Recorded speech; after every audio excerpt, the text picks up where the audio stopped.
Assalamualaikum warahmatullahi wabarakatuh. Perkenalkan, nama saya Wulan Cahyaningrum dengan NPM 211302401 dari Program Studi Pendidikan Biologi kelas A.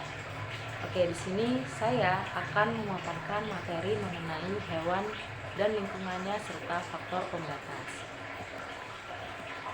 Untuk topik pembahasan, yang pertama itu ada keseimbangan ekosistem, habitat dan adaptasi, interaksi dalam ekosistem, serta faktor pembatas. Masuk ke materi yang pertama itu mengenai keseimbangan ekosistem. Ekosistem merupakan suatu keseluruhan komponen yang di dalamnya itu terdapat proses yang saling berkaitan dan mempengaruhi antara semua komponen.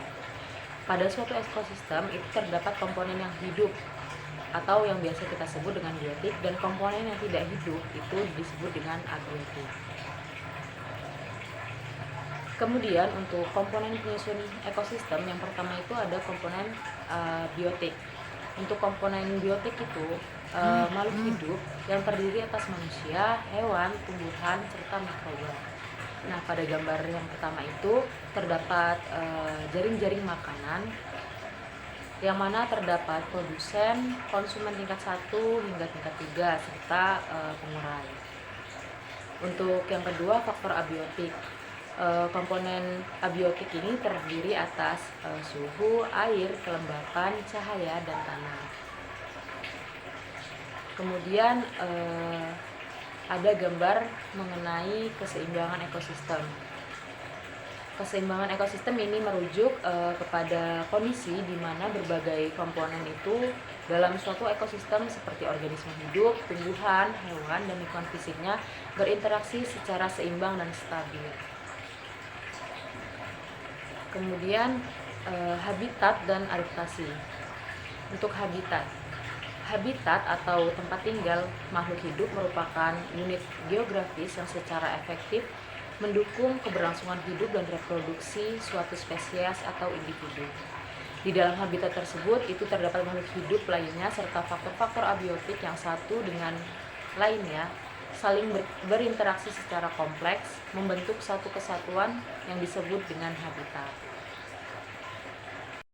Kemudian pada daerah terestrial itu terdapat di daerah daratan, yang mana itu meliputi hutan, padang rumput, pegunungan, gurun, savana, dan tundra.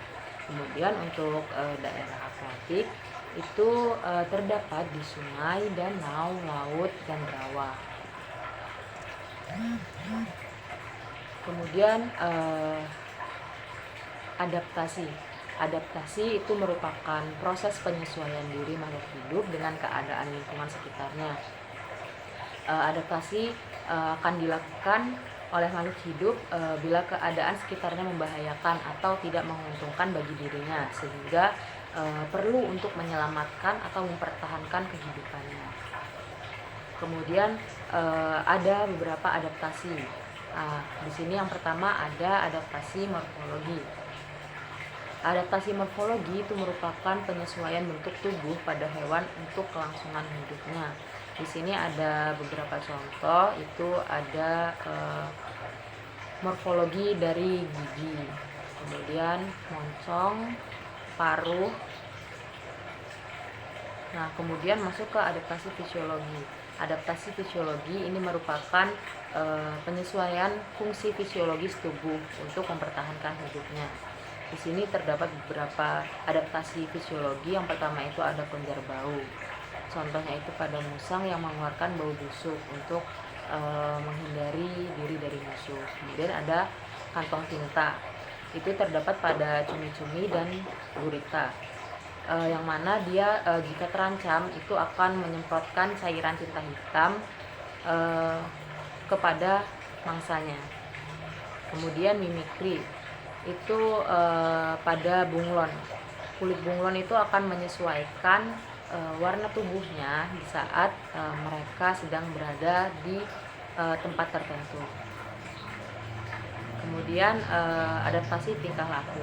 Adaptasi tingkah laku ini merupakan adaptasi yang didasarkan pada tingkah laku, seperti pura-pura tidur atau mati, migrasi. Kemudian interaksi dalam ekosistem itu ada predasi, kompetisi, dan simbiosis. Untuk predasi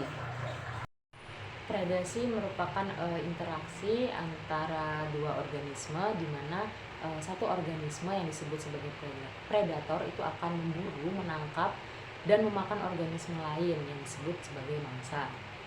Kemudian kompetisi.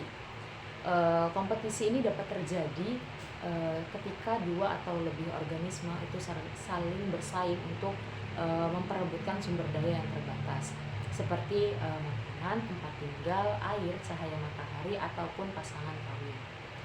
Dalam kompetisi ini terdapat dua macam. Yang pertama itu antar spesies dan dalam spesies. Untuk kompetisi antar spesies itu terjadi ketika dua atau lebih spesies yang berbeda. Contohnya itu dalam memperebutkan makanan. Yang kemudian yang kedua itu kompetisi dalam spesies terjadi di antara individu-individu dalam spesies yang sama, seperti dalam memperebutkan pasangan kawinnya. Kemudian simbiosis ini dibagi menjadi 3. Yang pertama itu mutualisme, komensalisme, dan parasitisme. Untuk simbiosis mutualisme itu merupakan hubungan antara dua organisme yang berbeda spesies dan saling menguntungkan antara keduanya. Kemudian simbiosis komensalisme itu hubungan antara dua individu yang berbeda spesies, di mana hubungannya menguntungkan salah satu pihak, tetapi tidak merugikan pihak lainnya.